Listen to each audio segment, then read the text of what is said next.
Hello and welcome to Pro-Life Primetime News. Today is Friday, March 3rd. I'm Leslie Palma. And I'm Theresa Watson. Thank you for joining us. In our top story tonight, we actually have two stories of pro-lifers whose First Amendment rights have been upheld by different courts. We have Mr. Timothy Bells, an attorney who represented one of these pro-lifers, with us tonight. Theresa will tell you about a new Fox News poll about what the most important issues are facing the country and all of the political happenings in political news in a nutshell. Leslie's segment, Abortion in the News, is jam-packed with stories, including the ironic statement from New York City Mayor Eric Adams. Be sure to stay till the end when Anthony Visone joins us to take you on the road with Priests for Life. Our top story tonight is actually two stories, both involving pro-lifers whose First Amendment rights have been upheld by different courts. The first victory came from the U.S. Court of Appeals for the Second Circuit involving a 2019 law passed in New York State called the Boss Bill. Chris Slattery is the founder and president of Expectant Mother Care EMC Frontline Pregnancy Centers in New York City. The Boss Bill represented a threat to his organization and all pro-life organizations in the state.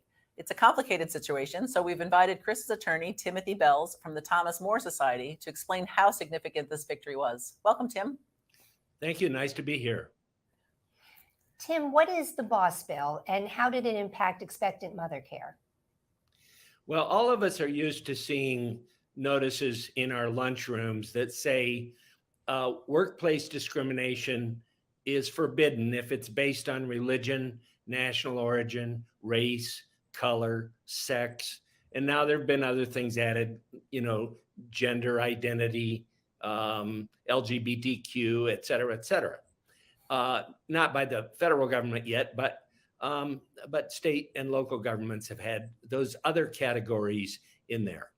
And New York in 2019 decided to add another category called reproductive health decision.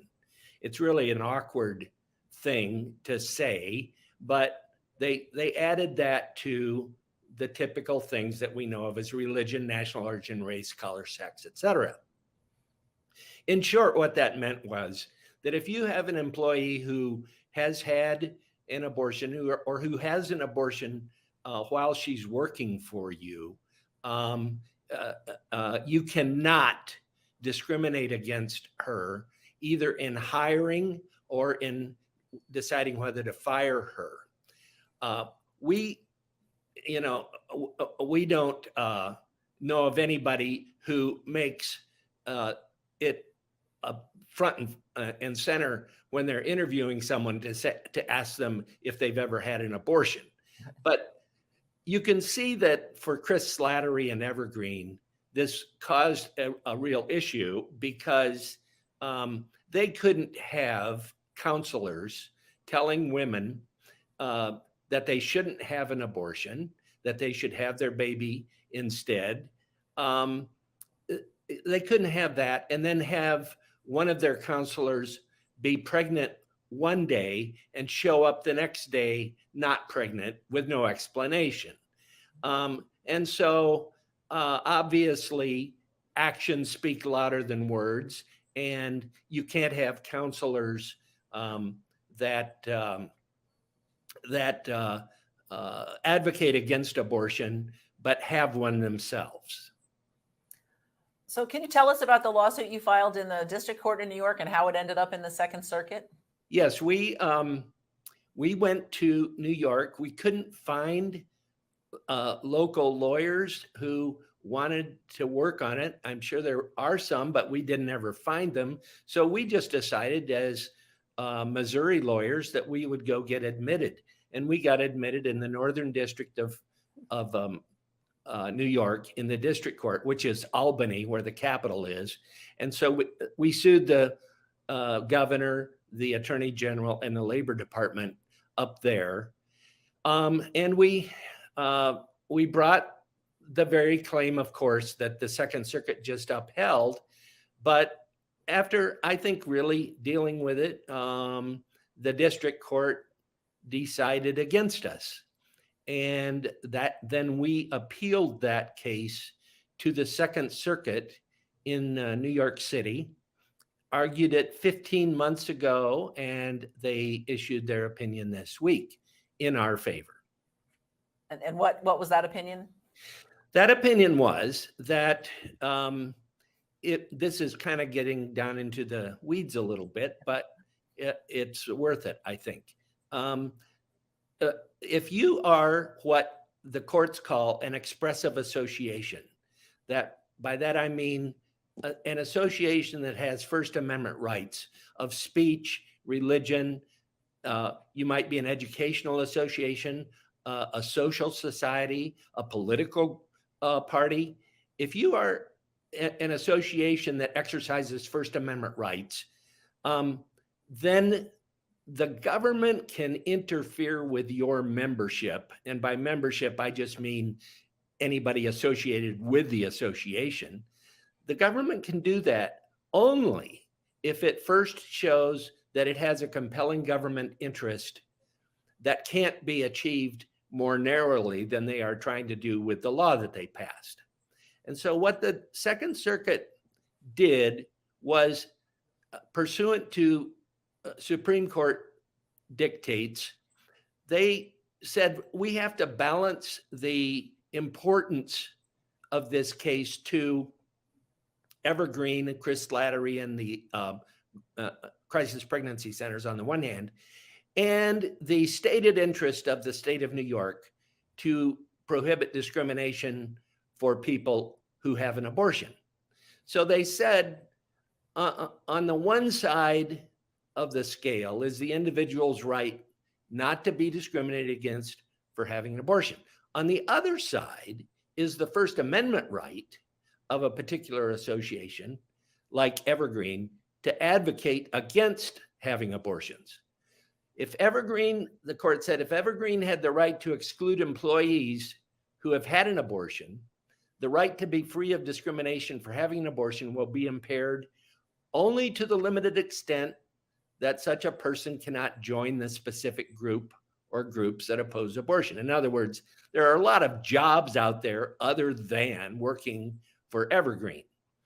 So if the court finished by saying, if the state could require an association that expressly opposes abortion to accept members who engage in abortion, it would severely burden that organization's rights under the First Amendment.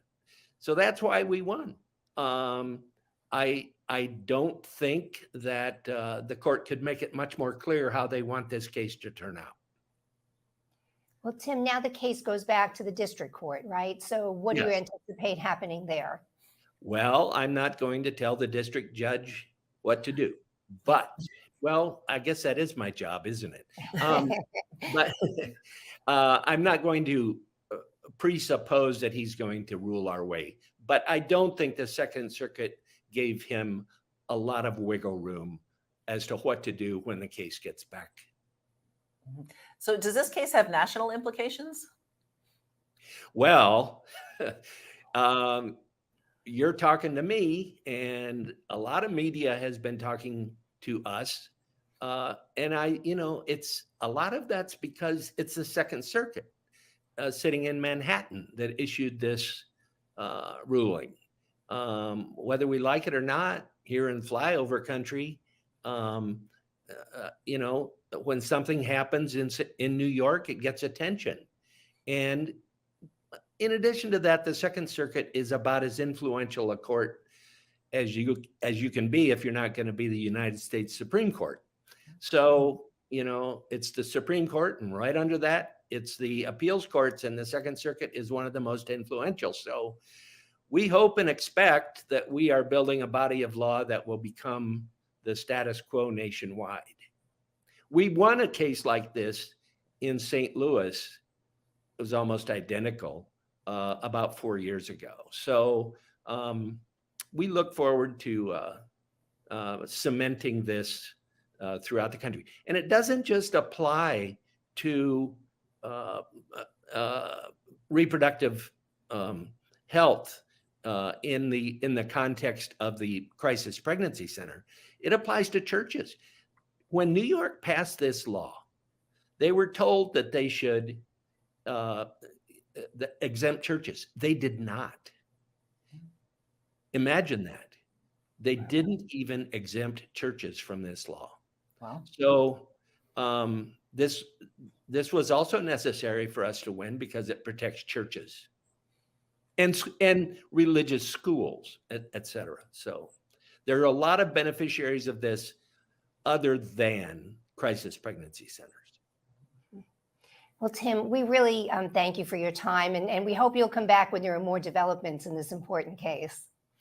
Well, I'll be glad to come back. It's been a pleasure. Thank you. Thank you. The other victory for life involves Mark Lee Dixon, the director of Right to Life of East Texas and the architect of the Sanctuary City movement. As Mark works to encourage towns and cities to declare themselves sanctuaries for the unborn, he has written on social media about abortion and abortion funds, which are organizations that help women pay to end their pregnancies. In these posts, he has described abortion as murder and called the funds criminal organizations. 3 separate abortion funds in 2 Texas counties sued Mark for defamation. The 2 appeals courts where the cases ended up were split on the decision, sending the case to the Texas Supreme Court. That court ruled last week that the posts were protected by freedom of speech and dismissed the defamation suits. The funds were ordered to pay Mark's attorney's fees. We weren't able to get Mark on camera with us, but we did speak to him to get his reaction to the ruling. Mark said that for years he has been saying and writing that abortion is murder since it is the taking of an innocent human life, so he was surprised when he was sued for defamation. But he said he was prayerfully optimistic that the Texas Supreme Court would rule in his favor, and when it did, he called it a great victory for life. It certainly was a great victory, and we look forward to having Mark on again to update us on his work with sanctuary cities. A Fox News poll released Sunday found that the economy is the most important issue facing the country, according to almost 4 in 10 voters, with immigration and border security coming in a distant second. 5% of the voters say that abortion is the top priority. Democrats and Republicans agree, to varying degrees, that the economy is the top problem, but that's where the similarities end. For Democrats, the top issues are the economy, climate change, and guns, while for Republicans, only the economy and immigration and border security reach double digits. The political environment heading into the second election cycle is fluid, said Darren Shaw, a Republican who conducted this poll, along with Democrat Chris Anderson. The Republicans still hold the edge on the top issues, but the Democrats have broad support across a wide range of issues that seem to be rising in salience.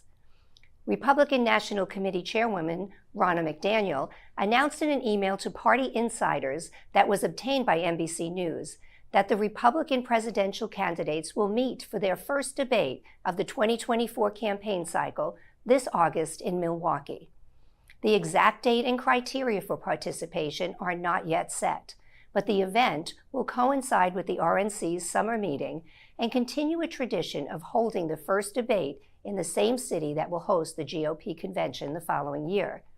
The RNC previously selected Milwaukee as the site of the 2024 nominating confab.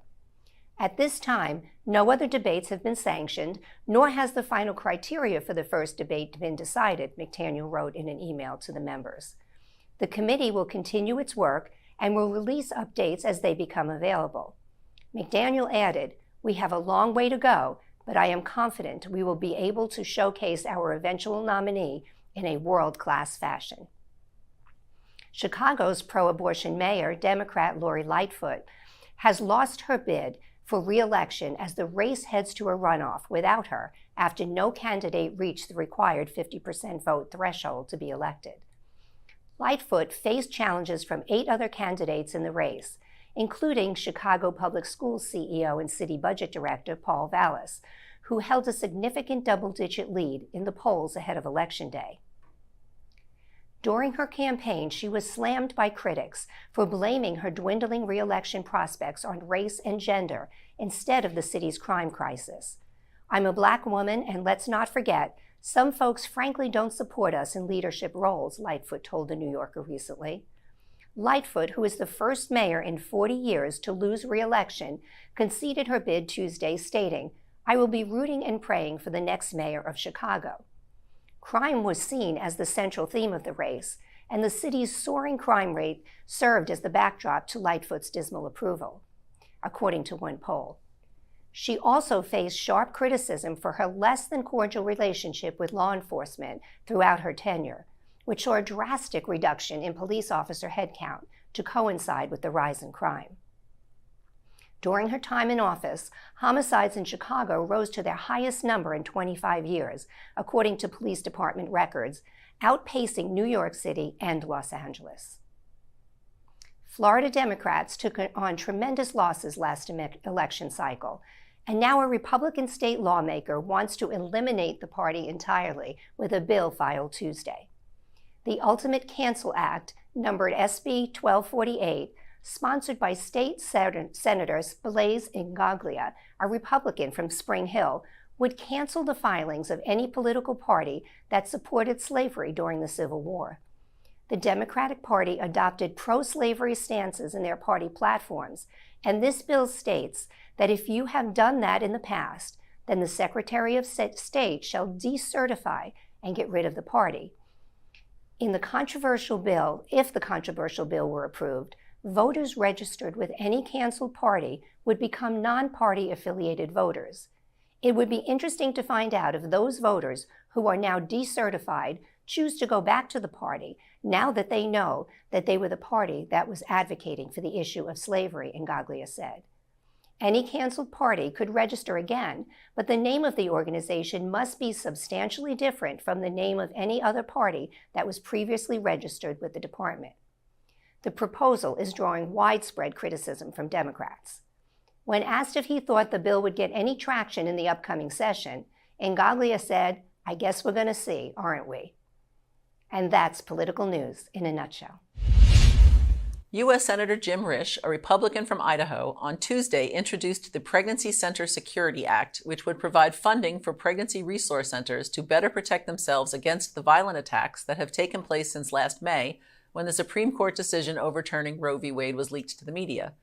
Life News counted 250 attacks against pregnancy centers and other pro-life facilities in 2022, with fewer than a handful of arrests reported. On Wednesday, at a hearing of the U.S. Senate Judiciary Committee, Attorney General Merrick Garland was questioned about why the Department of Justice has become so focused on prosecuting pro-lifers on charges of blocking abortion business entrances, but not at all concerned with the ongoing violence at pro-life centers. Garland said the attacks on pro-life organizations happen at night, in the dark, so it's harder to see the suspects on video cameras. A Florida law that protects babies after 15 weeks in the womb remains in effect after a judge in Miami-Dade County denied a request from clergy members for a temporary injunction. Clergy from 5 religions filed separate lawsuits this past summer, each claiming the law violates the freedom of speech and religion promised in state and federal constitutions. The cases were consolidated, with the clergy saying they fear they could be criminally prosecuted if they advise or accompany someone to an abortion. Judge Michael Hansman dismissed that argument, but said the clerics were free to continue the case while the law remains intact. Also this week in Tallahassee, the state capital, attorneys for abortion businesses and an abortionist submitted a brief asking the Florida Supreme Court to block the 15-week law. It's that court that will ultimately decide the fate of the law. Last week, we reported on an abortion business in Bristol, Virginia, that's being sued for allegedly performing an abortion on a 15-year-old against her will and without her parents' knowledge. Now, the same abortion business, Bristol Women's Health, is at the center of a lawsuit claiming that its owners willfully concealed their plans to perform abortions there. A letter of intent to lease the property said it would be used as a medical clinic for a general family practice. The owners of the property are morally opposed to abortion and said they would not have leased the property had they known the truth about the practice. A hearing is set for April 10th. The abortion facility's owner, Diane Theresa, is an abortion profiteer who closed her abortion mill in nearby Bristol, Tennessee, when that state outlawed most abortions, and she moved her Pink House facility from Jackson, Mississippi to Las Cruces, New Mexico, when Roe v. Wade was overturned and Mississippi banned most abortions. Minnesota Governor Tim Walz wants to defund a program that has been providing grants to pregnancy resource centers in the state since 2005. But some Democrats, who control the House, Senate, and State House in Minnesota, have gotten behind the Positive Pregnancies Support Act that would continue funding for centers as long as they are willing to provide abortion referrals. Jill King, executive director of the Lakes Life Care Center in Forest Lake, Minnesota, said she receives 40% of her funding from the state, but would not be eligible for grants if forced to provide abortion referrals. A woman who wants an abortion does not need a referral from us. She already knows where to go, King told the news outlet ProPublica. If she comes to us, she's looking for a different option. Jessica Duggar-Seewald, whose family life was depicted in the show 19 Kids and Counting, posted a YouTube video over the weekend to say her 5th pregnancy had ended with a miscarriage and that she underwent a D&C to remove her dead baby from her womb. Social media went wild with the story, with pro-aborts insisting Seewald, a pro-life Christian, had an abortion. Seewald then posted a note on her Instagram story to clarify that her baby's heart had stopped beating 3 weeks before the D&C. There's a world of difference between someone dying and someone being killed, she wrote.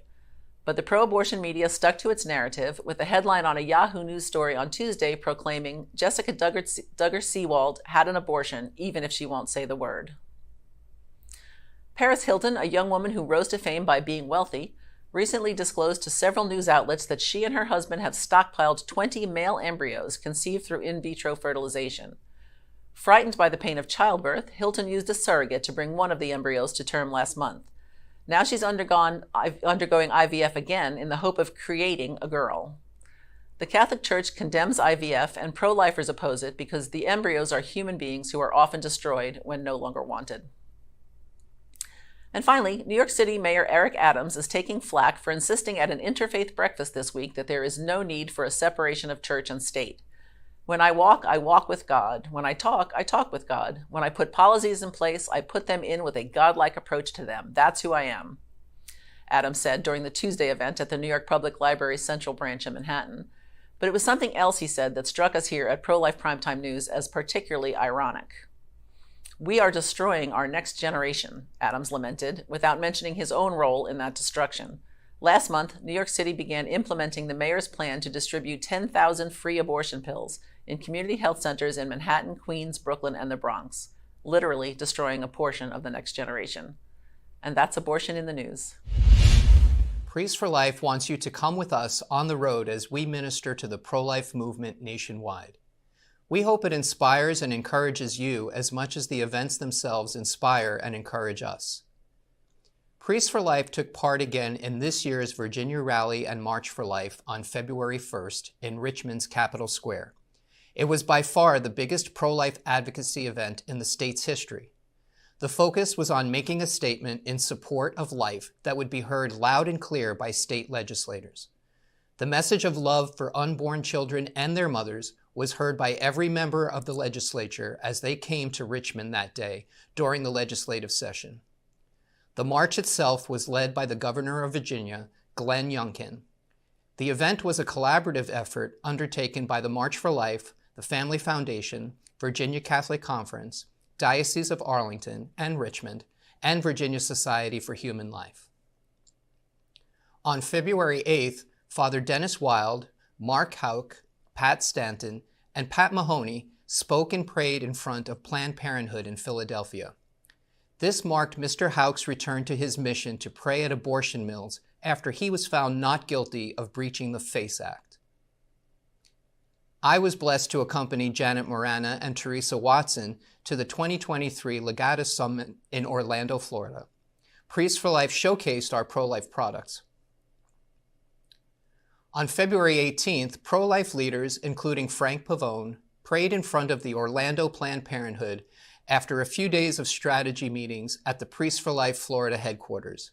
As you can see, pro-life leaders very rarely take time to rest. Pro-life leader Frank Pavone was with the Silent No More awareness campaign at the February 2023 Arizona March for Life. Watch Frank Pavone's talk and the testimonies at priestsforlife.org/frontlines and also on our website at prolifeprimetimenews.com. To a group of 25-plus Rachel's Vineyard team members, retreat facilitators, and local therapists, Dr. Theresa Burke, co-founder of Rachel's Vineyard, presented several topics to enhance their skills when encountering participants on a retreat weekend.